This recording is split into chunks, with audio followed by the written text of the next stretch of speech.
Hello everyone and welcome to my YouTube channel. आज मेरे सुबह की शुरुआत हुई फिर से करंट अफेयर्स से, क्योंकि अब मैंने डिसाइड किया है कि मैं डेली करंट अफेयर्स करने वाली हूँ। तो फिर वही मैं कर रही थी सुबह सुबह, पहले ही मैं वो कर लेती हूँ ताकि ज़्यादा टाइम ना लगे बाद में।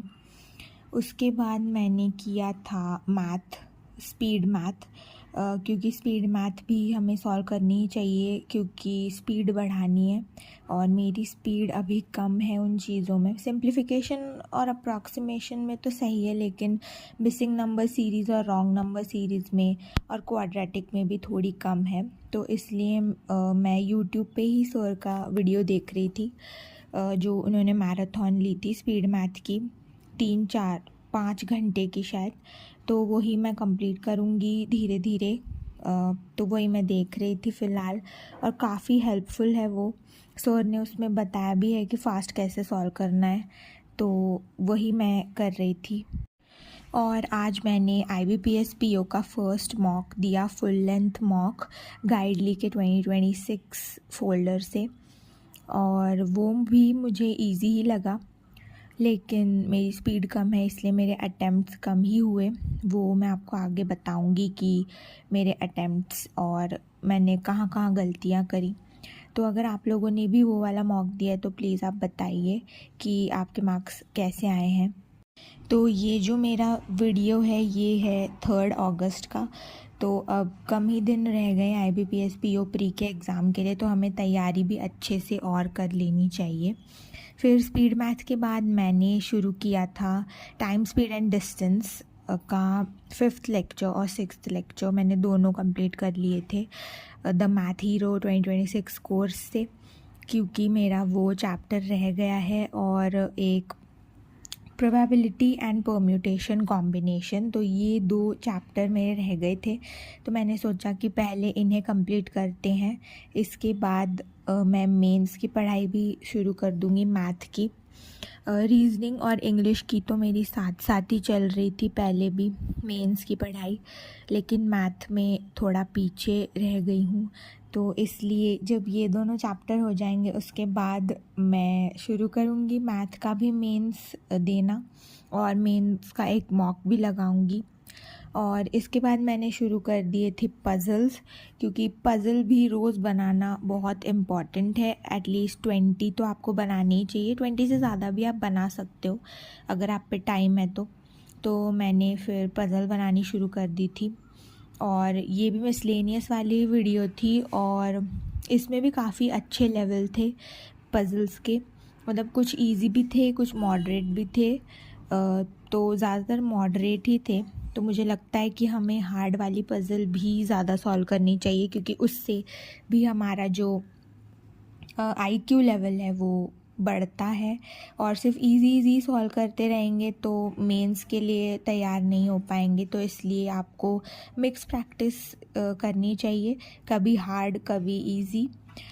तो इसलिए मैं ये लेके बैठ गई थी, और मैंने शायद ये 1.5 आवर या 2 आवर की पज़ल सॉल्व की थी, क्योंकि अभी मेरी स्पीड थोड़ी कम है तो इसलिए मुझे टाइम लगता है। तो मैंने 2 वीडियो कवर कर लिए थे इन 2 आवर्स में, और शायद हर एक में तो 11 या 12 पज़ल थी और दूसरे में 6 पज़ल। तो इतनी ही मैं कर पाई कल। और मैंने करंट अफेयर्स का जो भारत को जानो नहीं, सफलता बैच जो है वो मैंने जून मंथ की उसकी भी एक क्लास की थी, क्योंकि जून का ही था शायद वो, तो उससे भी आपका रिवीजन हो जाता है। तो वो भी मैं कर रही हूँ। इसके बाद मैंने मॉक देना शुरू कर दिया था IBPS PO का प्री का, जैसा कि आप देख सकते हैं गाइडली पर। और इसमें मैंने पहले नहीं देखा था कि रीजनिंग के 35 क्वेश्चंस 40 मार्क्स के हैं, तो वो मैंने अभी देखा और वो एक नई चीज़ थी। तो बस अब मैं शुरू करने जा रही हूँ ये मॉक। और आज मैंने इंग्लिश की बिल्कुल भी पढ़ाई नहीं की, मतलब मुझे टाइम ही नहीं मिला, क्योंकि मैं मैथ के लेक्चर भी कर रही थी, तो इसलिए वो मैं कल करूँगी। तो जो भी इंग्लिश मेरी हो रही है आज वो इस मॉक के थ्रू ही हो रही है। जितने भी वो कैप के क्वेश्चन हैं वो सब, और एरर डिटेक्शन के, तो इस पे मुझे ध्यान देना है, तो मैं कल से दूंगी। एडिटोरियल भी नहीं हो पाया था, और परफेक्शन की क्लास मैंने आरसी की खोली थी, पर मैम वही जो उनका मॉक प्लेटफॉर्म है उसी का आरसी करवा रही थी, तो मैंने सोचा इसके जगह मैं सफलता जीके वाला बैच का एक वीडियो कर लेती हूँ, क्योंकि करंट अफेयर्स भी हमारे लिए बहुत ज़्यादा इम्पॉर्टेंट है, क्योंकि जब हम मेंस में जाएंगे तो वही हमें सबसे ज़्यादा मार्क्स दिला सकते हैं, तो इसलिए मैंने वो कर लिया था।